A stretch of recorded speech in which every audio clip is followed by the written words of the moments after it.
네, 여러분 안녕하십니까? 요전 영상에 이어서 코로나 사태에 관한 영상 2부를 시작하겠습니다. 요전에 이제 말씀드린 대로 스페인 독감 1918년서부터 1920년까지 세계 팬데믹 현상을 일으켰던 그 독감이 한반도도 덮쳤습니다. 예. 그러면 과연 그 스페인 독감이 그 당시는 이제 한국이 아니었죠. 그냥 한반도라고 하겠습니다. 한반도를 덮쳤을 적에 몇 명이나 사망했을까? 그걸 한번 살펴보기로 하겠습니다. 그걸 살펴보는 이유는 이 방역이 잘못되면 스페인 독감처럼 돼서 엄청난 피해를 본다, 사망자가 나온다, 이런 주장을 하는 사람들도 많이 있고, 좀 결론적으로 말씀을 드리면은 어떤 분은 통계를 들여다보고 11만 명 정도가 사망했다, 그렇게 말씀하시는 분이 있습니다. 그러니까 1918년서부터 한반도에도 그 스페인 독감이 들어왔는데 11만 명이 사망했다고 그러는 거예요. 그래서 그 통계를 한번 들여다보겠습니다. 1918년 한 늦은 봄서부터 그 스페인 독감이 한반도에 이제 퍼지기 시작했는데, 이게 뭐 시베리아를 통해서 들어온 것 같다고 합니다. 그런데 이에 관한 보고서는 있지만은 본격적인 연구 논문은 아직 없는 걸로 알고 있습니다. 이건 조선총독부 통계를 이용한 거고, 이 통계를 보실 적에는 당시 한반도 인구가 1800만 명에서 한 1900만 명 사이였다라는 걸 염두에 두시기 바랍니다. 2000만 명이 채 안 됐을 때입니다. 먼저 요 앞에 감기, 비인후병, 호흡기병, 이건 우리가 흔히 말하는 호흡기 질환을 얘기하는 거죠. 요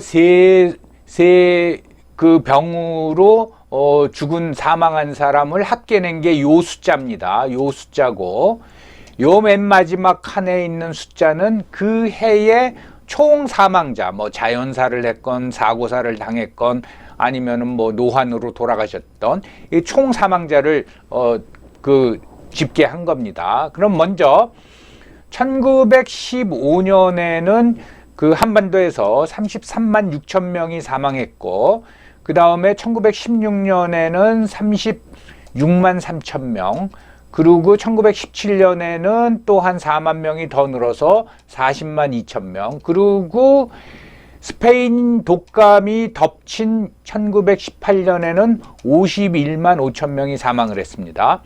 그리고 1919년 그 다음에는 사망자가 뚝 떨어져서 37만 4천 명으로 사망을 했습니다. 그러면 이걸 보면은 아마 100년도 더 전인데 이때는 사망자가 굉장히 해마다 늘어나는 것 같았어요. 무슨 일인지는 모르겠습니다.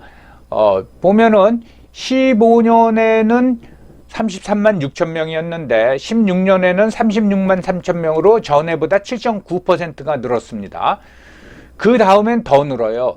1917년에는 그 전해보다 10.8%가 더 사망을 했습니다. 그리고 코로나가 덮친 해는 51만 5천 명이 사망해서 그 전해보다 28.0%가 더 늘었어요. 그러니까 한 11만 명 정도가 1918년에 그 전해보다 더 사망을 했습니다. 그런데 그 다음엔 1919년에는 다시 37만 4천 명 수준으로 뚝 떨어집니다. 계속 증가세를 보이던 사망자 수가 이 해는 뚝 떨어져서 전해보다는 27.3%가 줄어들었고, 그 수치는 1916년 수준으로 떨어집니다. 희한하죠. 그래서 아마 1918년에 사망자가 갑자기 늘어난 거를 보고, 그래 이거는 스페인 독감 때문에 많이 죽었다 해서 요 차이, 그러니까 11만 명이 죽은 거 아니냐 스페인 독감으로, 그렇게 하는데, 다시 말씀드리지만은 요 연도들 기간 중에는 사망자가 굉장히 뭐 7%, 10% 이런 식으로 느는 추세에 있던 시기였습니다. 그러면은 스페인 독감으로 그때 뭐 검시를 했겠어요? 뭐 부검을 했겠습니까? 예. 그냥 통계를 보면은 감기, 비인후병, 이게 기도하고 관련된 거죠. 코도 마찬가지고, 그 다음에 호흡기병, 요거 봤을 적에 요 표현이 이상하죠. 비인후병. 이거는 총독부의 용어를 그대로 쓴 겁니다. 그랬을 적에 이 호흡기병으로 죽은 사망자가 1915년에는 8만 2천 명, 그 다음에 1916년에는 9만 1천 명. 이것도 증가율이 뚜렷하죠. 그 다음에 1917년에는 9만 8천 명, 그리고 1918년에는 12만 7천 명, 그리고 1919년에는 7만 9천 명으로 뚝 떨어집니다. 그러니까 총 사망자 수하고 마찬가지로 호흡기병 질환으로 죽은 숫자도 이 시기에는 점점 늘어나고 있다가 1918년 스페인 독감이 덮친 해에는 확 늘어났다가 또 그 다음에는 확 줄어들었습니다. 그러니까 여기서 이걸 볼 적에는 단순히 그 전해와의 차이를 보면 안 되고 이런 게 늘어나던 그 추세에 있었다라는 걸 염두에 둬야 된단 말입니다. 그래서 결국은 1919년에 보면은 감기로 사망한 사람이 예년 수준으로 돌아가 버리죠. 15년이나 16년이나 17년으로 돌아가고 비인후병으로 사망한 사람들도 오히려 1915년 이전 수준으로 돌아갑니다. 뚝 떨어집니다. 호흡기병으로 사망한 사람도 결국은 1915년 이전 수준으로 뚝 떨어지죠. 그러니까 당시 인구가 1800만 명에서 1900만 명 사이였는데 무슨 말씀을 이제 드리고자 하나 하면은 이 스페인 독감이 있었던 다음 해에 어떤 사망자 수를 보면은 1915년 또는 16년 수준으로 다 감소하더라 이겁니다. 예. 그래서 여기서 11만 명의 총 사망자 차이가 나지만 그 전부 다를 스페인 독감으로 사망한 사람으로 볼 수는 없고 갑자기 쭉 늘어나다가 19년에는 왜 이렇게 확 줄어드느냐. 다 줄어들지 않습니까? 다 줄어드느냐. 이거는 좀 더 면밀한 그 관찰이 필요하지만은 1년 사이에 집단 면역이 생긴 게 아니냐. 이 사람들이 뭐 백신 맞은 것도 아니고 그땐 백신이 없었으니까 집단 면역이 생긴 거 아니냐. 그래서 이런 경험을 통해서 면역력이 오히려 강화된 거 아니냐. 여러 가지 그 호흡기 계통 질환에 대해서 우리가 이렇게 추론은 해볼 수 있는 겁니다. 그 다음에 이제 또 하나 우리가 염두에 둬야 될 거는 스페인 독감으로 뭐 2,500만 명에서 5천만 명이 사망했다 그러는데 미국, 유럽이 엄청난 타격을 받았고 일본도 굉장히 타격을 받아서 그들의 통계에 의하면은 39만 명이 사망했다고 그럽니다. 근데 우리는 물론 이제 요 몇만 명은 죽었겠죠. 죽었지만은 그 타격이 그렇게 심하지 않다라는 거죠. 그래서 아까 말씀드린 대로 코로나라는 거는 국가에 따라서 지역에 따라서 또는 개인에 따라서 틀릴 수 있다라는 겁니다. 그러니까 일률적인 방역 조치가 과연 필요하냐라는 거를 우리가 생각해 볼 수 있다라는 거죠.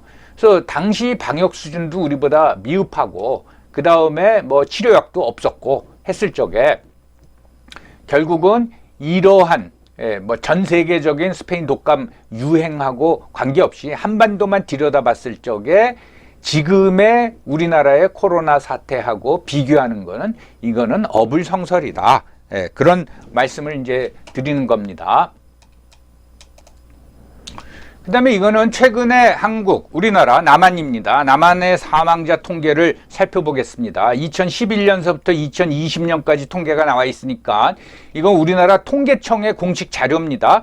나와 있으니까 뭐 한 10년 동안을 우리가 살펴볼 수가 있는 거죠. 일단 보면은 10년 동안 2011년서부터 2020년 동안 사망자 수는 계속 늘어나고 있어요.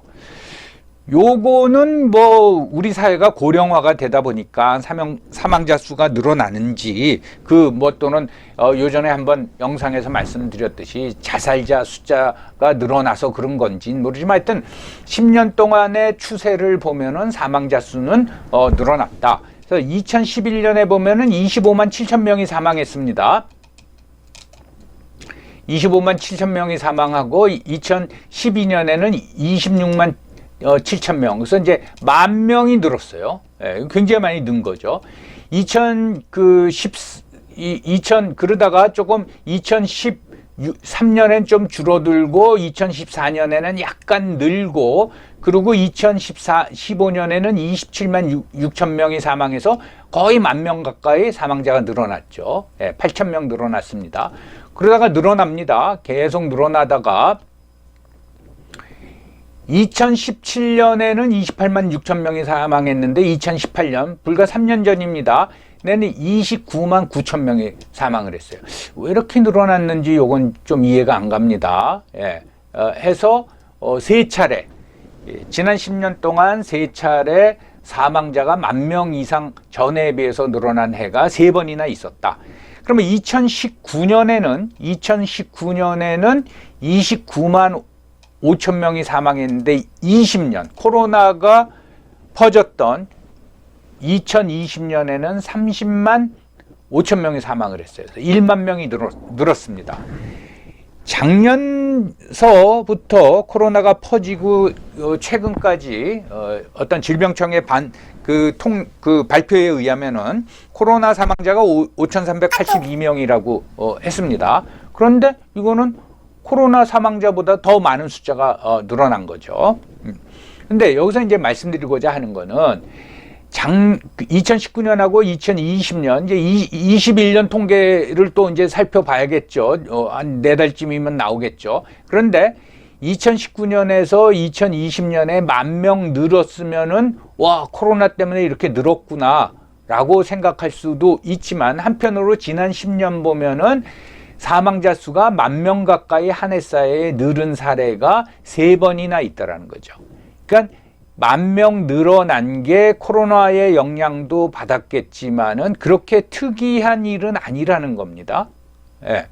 그럼 뭐 통계로 분명히 보여주고 있고, 그 다음에 뭐 한 차례, 두 차례 정도 예외가 있지만은 지난 10년 동안 우리나라는 꾸준히 사망자가 늘어났다라는 거예요. 즉 2011년에 25만 7천 명이고 20년에 30만 5천 명이다 그러면은 10년 전에 비해서 사망자가 20% 정도가 늘어난 겁니다. 그래서 이렇게 늘어났다고 단순히 이것이 코로나로 인한 사망이다, 그렇게 볼 수는 없다, 이제 그런 말씀이고, 총 사망자 중에서 정확히 코로나가 이렇게 사망자 증가에 어떤 영향을 미쳤느냐, 그거를 통계로 분석할 방법은 없다, 그런 말씀을 드리는 겁니다. 자, 두 가지를 비교를 했습니다. 스페인 독감이 퍼졌을 적에 한반도의 사망자 숫자하고 최근 10년 동안의 사망자 숫자를 봤을 적에 그 사망자 증가에 코로나가 어떤 영향을 미쳤느냐, 또는 스페인 독감이 어떤 영향을 미쳤느냐, 그걸 살펴보기 위해서 두 가지 이제 통계를 봤는데, 말씀드리고자 하는 거는 분명히 사망자 증가에는 영향을 미쳤을 거예요. 새로운 질병이 나타나가지고. 근데 그것이 사망자 증가의 모든 요인은 아니다, 라는 걸 여러분들한테 말씀드리는 거고요. 이번 영상은 여기서 끝마치고요. 다음에는 과연 코로나 사태와 거기에 따른 공포가 우리한테 어떤 영향을 미치느냐, 그에 대해서 말씀드리도록 하겠습니다. 여러분 경청해 주셔서 감사합니다.